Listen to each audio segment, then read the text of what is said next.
Patuloy ang pangamba ng mga health expert sa paglawak ng Ebola outbreak sa Democratic Republic of Congo at Uganda.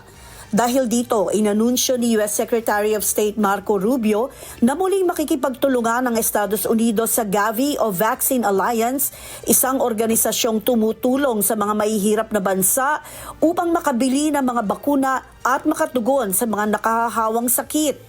Ang Gavi ay matagal nang katuwang ng mga bansa sa paglaban sa mga sakit tulad ng tigdas, diphtheria at Ebola sa pamamagitan ng pagpapalawak ng access sa mga bakuna.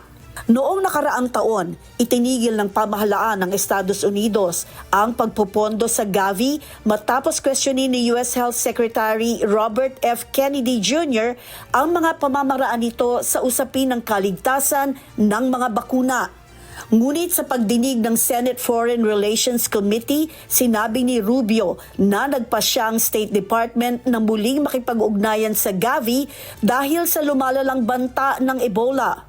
The State Department a few weeks ago made the decision that we were going to re-engage on this issue of Gavi. Ayon kay Rubio, nakilahok din si Health Secretary Robert F. Kennedy Jr. sa mga pagtalakay hinggil sa pakikipagtulungan ng Estados Unidos sa organisasyon. The President had asked that we allow Secretary Kennedy to play a leading role on the Gavi decision because of his strongly held views with regards to vaccine safety, and he wanted them to conduct some reforms. Dagdag pa ni Rubio, hangad ng Washington na makabuo ng kasunduan na katanggap-tanggap sa Kongreso at kasabay nitong maisulong ang mga layunin nito sa global health.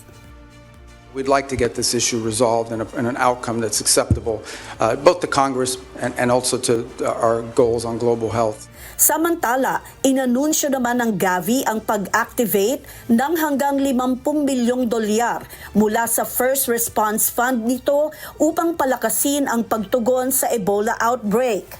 Ayon sa organisasyon, 40 milyong dolyar ang nakalaan para sa pag-develop ng mga bakunang nakatutok sa Bundibugyo virus.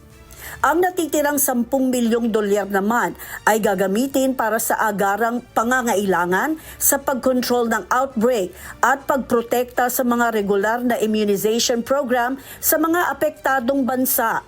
Ayon kay Gavi Chief Executive Officer Sania Nishtar, kailangang kumilos agad kahit wala pang aprobadong bakuna para sa Bundibugyo strain. Sinabi ni Nishtar na ang maagang pagpupondo ay magbibigay daan sa mga manufacturer na makapaghanda para sa malakihang produksyon ng bakuna habang nagpakita ng magandang resulta ang mga clinical trial. Sinabi ni Nishtar na ang maagang pagpupondo ay makapagbibigay daan sa mga manufacturer na makapaghanda para sa malakihang produksyon ng bakuna kapag nagpakita ng magandang resulta ang mga clinical trial.